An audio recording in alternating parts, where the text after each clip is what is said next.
So this past weekend, we just had our EU Classic tournament, our first one that actually had a prize pool. And what we saw was something really interesting in terms of the tournament meta. We saw a very meteoric rise of Paladin and specifically a lot of Control Paladin. We've seen Aggro Paladin make its way into the tournament lineups a lot more, I think, as we've had more of these tournaments roll on. But Control Paladin's really always been this fringe archetype. This time around, though, we saw a ton of success. In the finals, it was KOTOPOULOS versus Hoskonda. We saw each of them bring Control Paladin, and really all the way up through the tournament did quite well. So I think it's a really interesting archetype to dive into, specifically for the tournament setting, but I want to talk a little bit about it on the ladder as well. So I've got these 4 decks here to run over. I want to start with this version that I've run a lot on ladder. I've run some similar things as well. Maybe 1 or 2 cards swapped out. But why do I like to run something that looks a little bit like this on the ladder? Well, Control Paladin struggles a lot in the early game, and the ladder is filled with a lot of decks and classes that like to snowball the early game into late game success. So the biggest issue you're going to run into is Zoo. Zoo is going to play really cheap minions, very fast. Some of them somewhat bulky, and if you just let them go wide on the board, really hard to reclaim it later. You're going to use stuff like Consecrate, maybe in combination with Equality if you're required to try to reclaim it. True Silver being able to heal, take out some beefy minions like a Dark Iron Dwarf.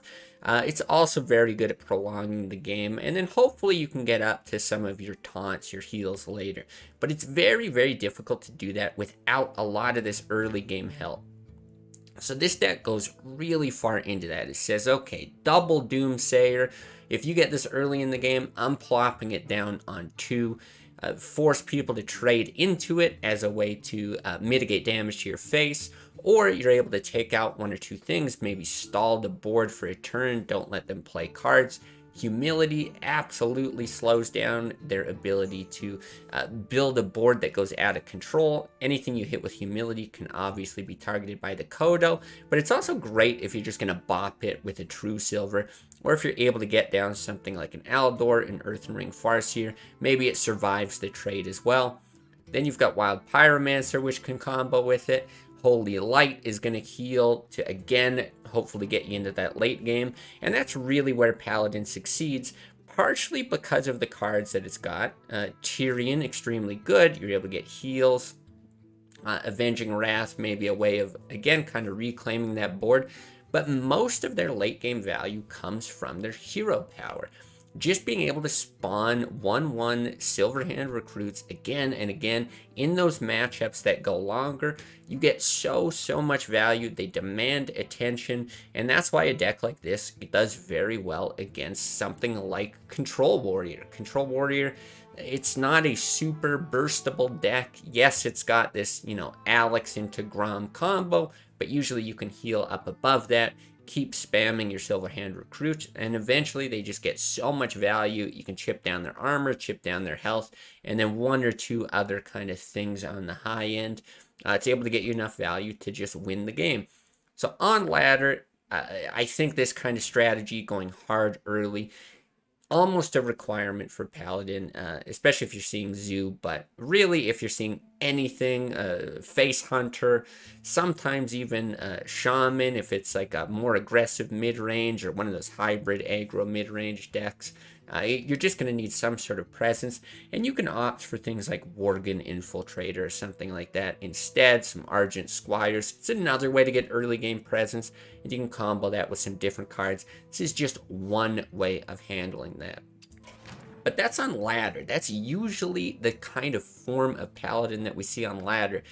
Going into the tournament, we saw some variance there. I'm going to start with Culture's Control Paladin here. It does a few things differently, still trying to get a bit of that early game presence. We see a single Elven Archer great at sniping something like a leopard gnome, popping a bubble on an Argent Squire, but also works great in combination with equality. You can actually kill some big targets.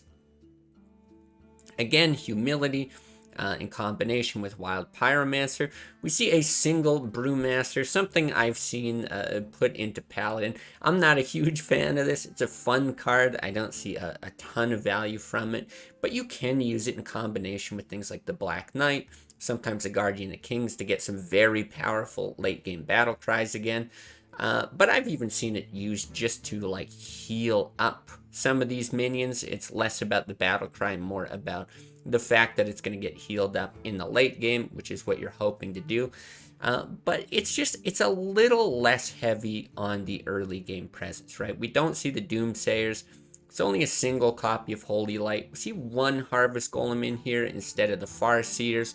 And then we get some taunts here at 4 just to kind of sustain themselves, right? The Defender of Argus, the double Senjin, and then kind of the same late game strategy. So it's like one step removed from that concern over early aggression to being like, you know what, I'm going to put a little bit more emphasis on the mid to late game, a little more emphasis on developing from 4+ on the board.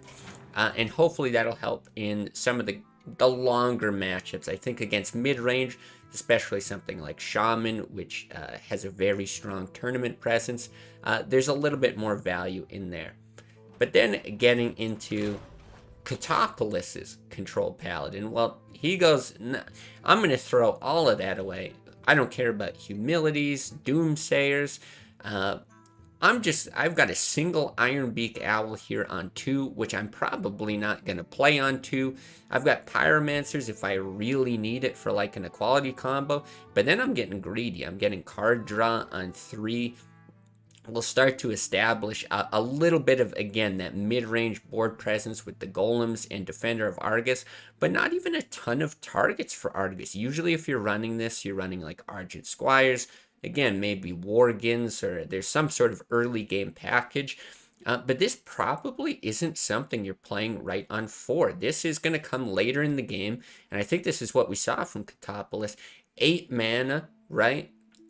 9 mana, 10 mana, something like that. You can play a Silverhand Recruit, maybe a Harvest Golem, and then a Defender of Argus. Or maybe you've already got a Silverhand Recruit, and you can do like a 6 mana Silverhand Argus play.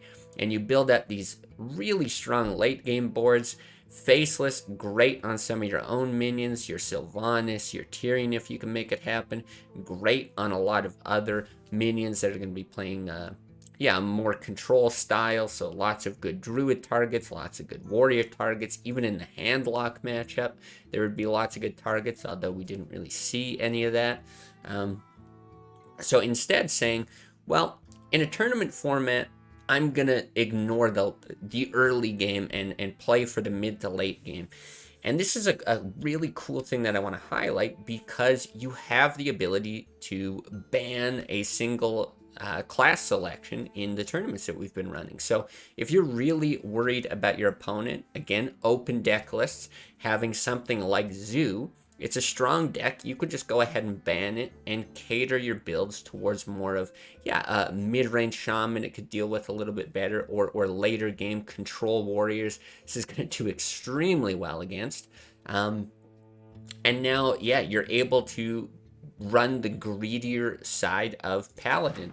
Hoskonda ended up doing something very, very similar. Going to the late game, there's some shades of Kalento's rank 1 Paladin here as well from back in the day. We see there's no Elven Archer, no humility. So cutting those kind of early game presences. Only got a single copy of Holy Light. Knife Juggler, pretty versatile card. Again, can often be held onto later in the game. I think we saw, hold on to double Knife Juggler, play 1 or 2 minions with it. You're getting tons and tons of knives. And then just beef up a little more on this mid game as well. Harvest Golems and a single Defender, double Senjin, stuff that, again, still considering these mid-range matchups, your Hunter, your Shaman, that kind of thing, while still being able to maintain this very greedy, very strong high-end Black Knight to deal with, druids to deal with handlock if there's any of that. Harrison Jones gonna really double down on the ability to kill warriors. We did see some gore hells actually run, so really great in that case. It's nice against something like rogue, though all of these decks again gonna struggle against something like miracle rogue without that early presence, without that burst ability. Really just not gonna be good. But if your opponent didn't bring Zoo, you could just go ahead, ban their Miracle Rogue. It's not an issue. The fact that you drop a lot of your early game presence allows you to run this greed and grind it out against control decks. So it's just 4 different sort of styles, seeing what we typically do on ladder, or the types of things you typically see on ladder, and then a few different variations as far as the tournament setting goes. Again, just really wanted to highlight this because we've seen such an expanding control meta on the EU tournaments. So many people want to bring control decks and then target control decks, and we're seeing greedier and greedier. We even saw priests this time, these very late game priests. Anything that's going to be greedy and working in that sense, I think there's a very, very strong argument to bring to bring Paladin, counter those control warriors, counter the longer, grindier games. It's a great deck that you can bring when you know you have a ban. And now that we've got an NA tournament coming up this weekend, NA historically been very, very aggressive, okay? So if you're trying to target control, yeah, this is great, but this is mostly what you're going to be seeing in the EU sense. I would also maybe postulate that something like this, something closer to this ladder deck, could actually be what we see in someone who's very, very successful in the NA tournaments this weekend, because it does an amazing job at cleaning up the aggro side of things. And we could even double down with a little bit more, put in some Argent Squires, and maybe drop 1 or 2 of these late game cards if you really want to target aggro. So just keep in mind, with bans, with open deck lists, Paladin, control Paladin specifically, there's a lot you can do with it. I think it's a bit underrated. Now that we've seen success in the tournament scene, I think we might be seeing a little bit more of it. So if you're going to be spectating the tournament this weekend, some of these upcoming tournaments, keep an eye out for Paladin. And if you're still looking to build your lineup, highly recommend you take this into account. Whether you want to target control or aggro, I think there's something in here for your control Paladin decks.